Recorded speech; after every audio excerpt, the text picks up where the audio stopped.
ይህ ሚዛናዊና ተአማኒ ሰበር መረጃዎችን የሚያደርሳችሁ ጥበብ ሚዲያ ነው። ሰብስክራይብ በማድረግ የደወል ምልክቷን በማብራት ቤተሰብ ትሆኑ ዘንድ በታላቅ ትህትና እንጋብዛለን።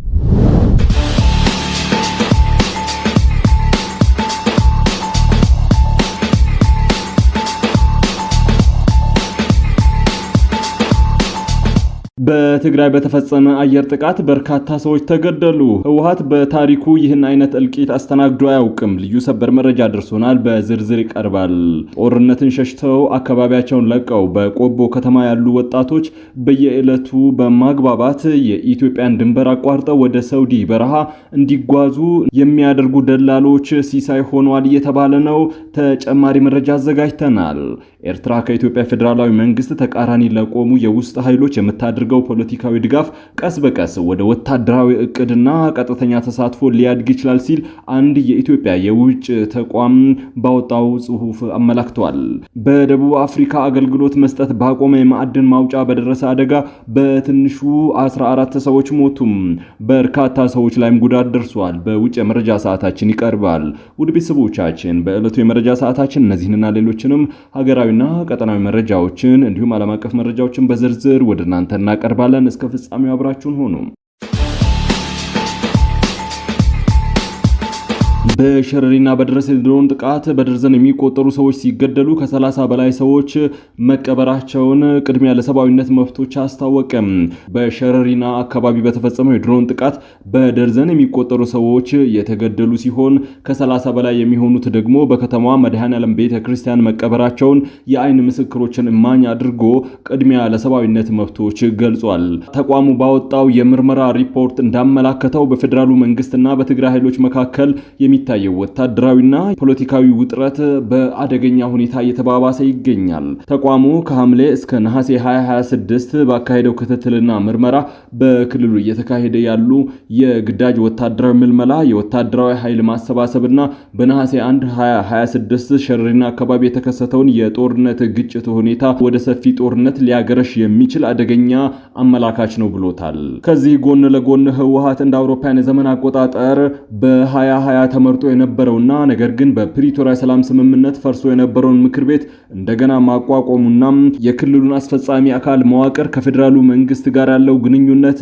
ያወሳሰበ ሲሆን በሁለቱ ወገኖች ስር ባሉ መገናኛ ብዙሃን የሚሰራጩ የግጭት ትርክቶች፣ ጠባጫሪ ንግግሮች ከ2020 የትግራይ ጦርነት ዋዜማ ጋር የሚመሳሰሉ አዝማሚያ እያሳዩ እንደሆነ ተጠቅሷል።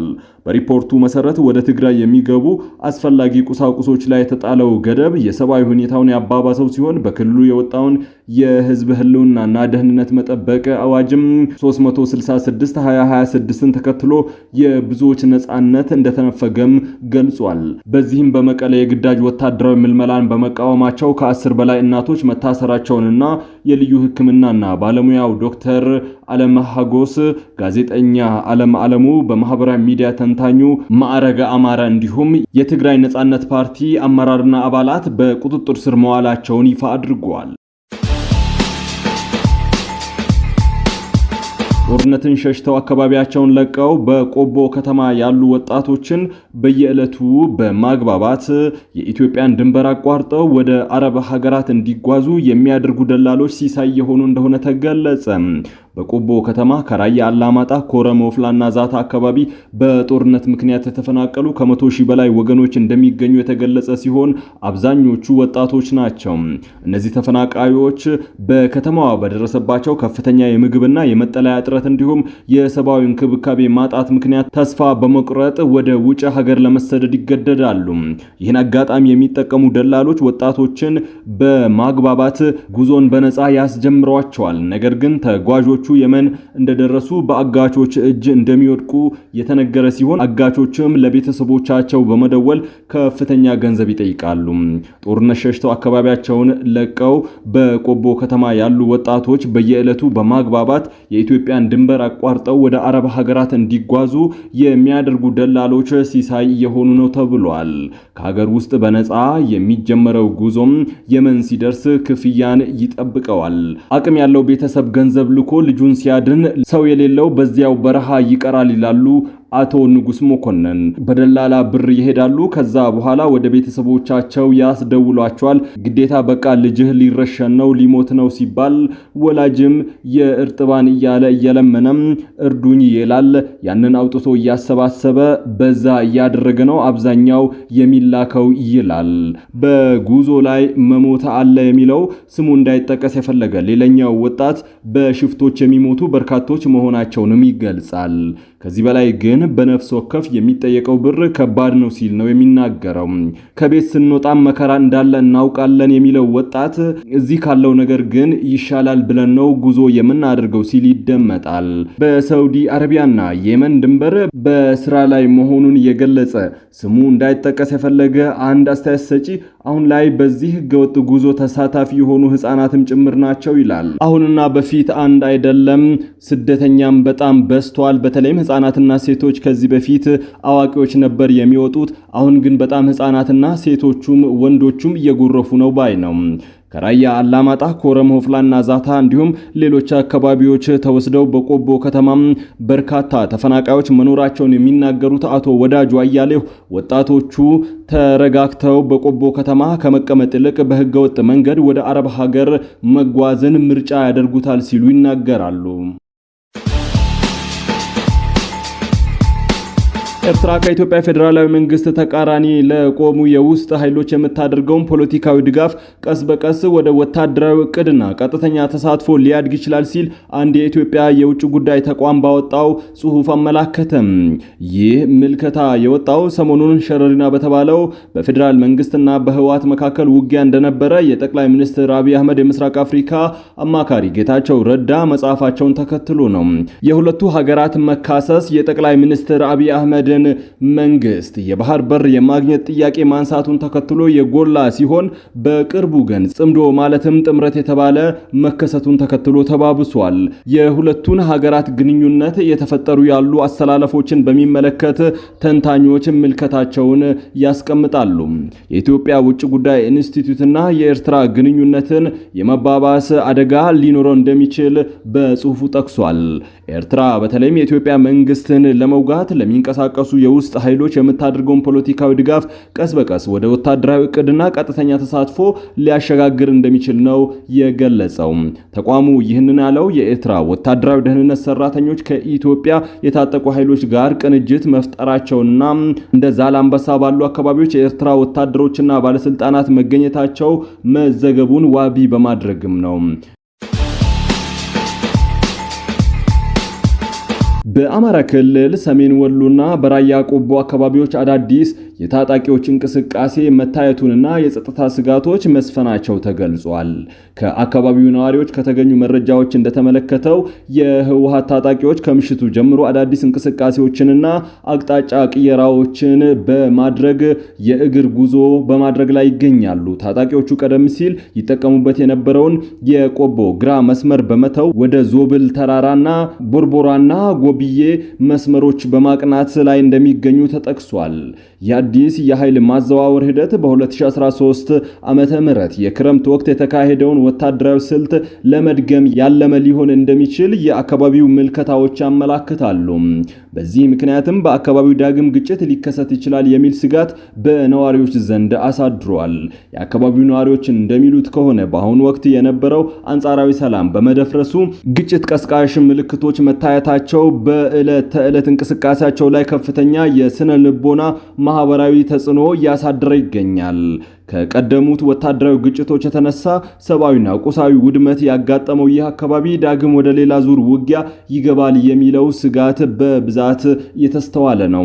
ሆኖም የአካባቢው ነዋሪዎች ስጋትን ለማቅለልና ቀጠናውን ወደ ባሰ ግጭት ላለመክተት የሁለቱም ወገኖች ማብራሪያና የጸጥታ ሁኔታ ማረጋጋት እርምጃ ይጠበቃል ተብሎ ይታመናል።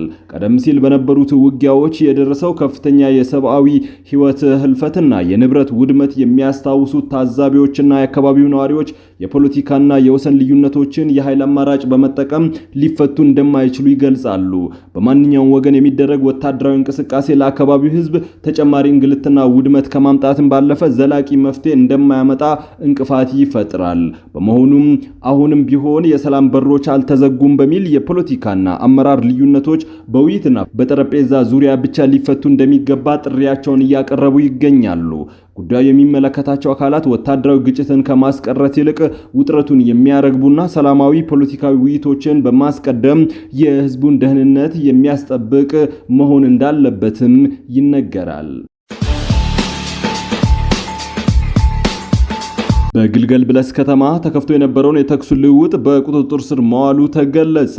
በቤንሻንጉል ጉሙዝ ክልል ግልገል በለስ ከተማ ዛሬ ከንጋቱ 12 ሰዓት ጀምሮ ድባቴ በተባለ አቅጣጫ የተከፈተው የተኩስ ልውውጥ ሙሉ በሙሉ በቁጥጥር ስር ለመዋል ያለመ እንቅስቃሴ ተደርጎ እንደነበረ ተገልጿል። የተኩስ ጥቃቱ ታጣቂዎች በጥምረት የሰነዘሩ ሲሆን በከተማው ውስጥ በነበረው እንቅስቃሴ በሰዎች ላይ ጉዳት መድረሱ ታውቋል። የደረሰው ጉዳትም ዝርዝር ለጊዜው ይፋ አልተደረገም። ይሁን እንጂ የመንግስት የጸጥታ ኃይሎች ባደረጉት የተቀናጀ እርምጃ አካባቢውንና ከተማውን ሙሉ በሙሉ በቁጥጥር ስር ማዋላቸው ተረጋግጧል። በአሁኑ ወቅት በግልገል በለስ ከተማ የህዝብና የትራንስፖርት እንቅስቃሴ መጀመሩ ተገልጿል። በደቡብ አፍሪካ አገልግሎት መስጠት ያቆመ የማዕድን ማውጫ ላይ በደረሰ አደጋ በትንሹ 14 ሰዎች ህይወታቸው አለፈ። በርካታ ሰዎች ላይም ጉዳት ደርሷል። በአደጋው ህይወታቸውን ያጡ ሰዎች አስክሬን የተገኘው ከጆሃንስበርግ ከተማ በ130 ኪሎ ሜትር ርቀት ላይ በምትገኘውና በፕላቲኒየም ማዕድን በበለጸገችው ሩተንበርግ ከተማ አቅራቢያ መሆኑን የሀገሪቱ ፖሊስ አስታውቋል። የአደጋውን መንስኤ በተመለከተ ፖሊስ የሰጠው ዝርዝር መረጃ ባይኖርም የግዛቲቱ ፖሊስ አዛዥ ወደ ስፍራው ማቅናታቸውን አሶሺየትድ ፕሬስ ዘግቧል። በሀገሪቱ ዘማስ በሚባል የሚጠሩ ባህላዊ ማዕድን ፈላጊዎች አገልግሎት መስጠት ባቆሙ የወርቅና የፕላቲኒየም ማዕድን ማውጫዎች ላይ ያለ በቂ ደህንነት መሳሪያዎች በህገወጥ መንገድ እንደሚሰሩ ዘገባው ያመለክታል። እነዚህ ባህላዊ ማዕድን ፈላጊዎች አብዛኞቹ ከተደራጁ የወንጀል ቡድኖች ጋር ግንኙነት ያላቸው ናቸው ተብሎም ይታመናል። በህገወጥ ማዕድን ማውጣት ምክንያት በደቡብ አፍሪካ በቅርብ ጊዜ ከደረሱ ትላልቅ አደጋዎች አንዱ ከ2 ዓመት በፊት እንደ አውሮፓውያን የዘመን አቆጣጠር በ2024 ማገባደጃ ላይ የተከሰተው የበርካታ ሰዎችን ህይወት የቀጠፈው ተጠቃሽ ነው። በዳሽን ባንክ አንድ የአሜሪካን ዶላር 159 ብር የተመነዘረ ነው። የአውሮፓሪው 187 ብር ከ2 ሳንቲም፣ ፓውንድ ስተርሊንግ 204 ብር ከ4 ሳንቲም፣ የስዊስ ፍራንክ 204 ብር ከ4 ሳንቲም፣ ድርሃም 46 ብር ከ1 ሳንቲም፣ ሪያል 45 ብር ከ1 ሳንቲም ይመነዘራል። በአቢሲኒያ ባንክ አንድ የአሜሪካን ዶላር 159 ብር ከ4 ሳንቲም፣ ፓውንድ ስተርሊንግ 212 ብር ከ1 ሳንቲም፣ ዩሮ 186 ብር ከ3 ሳንቲም፣ የስዊስ ፍራንክ 196 ብር ከ6 ሳንቲም፣ ድርሃም 44 ብር ከ7 ሳንቲም፣ ሪያል 44 ብር፣ የቻይና ዩዋን 23 ብር ከ4 ሳንቲም ይመነዘራል። በህብረት ባንክ አንድ የአሜሪካን ዶላር 160 ብር ከ4 ሳንቲም፣ ፓውንድ ስተርሊንግ 212 ብር ከ9 ሳንቲም፣ ዩሮ 187 ብር ከ9 ሳንቲም፣ የስዊስ ፍራንክ 196 ብር ከ4 ሳንቲም ይመነዘራል።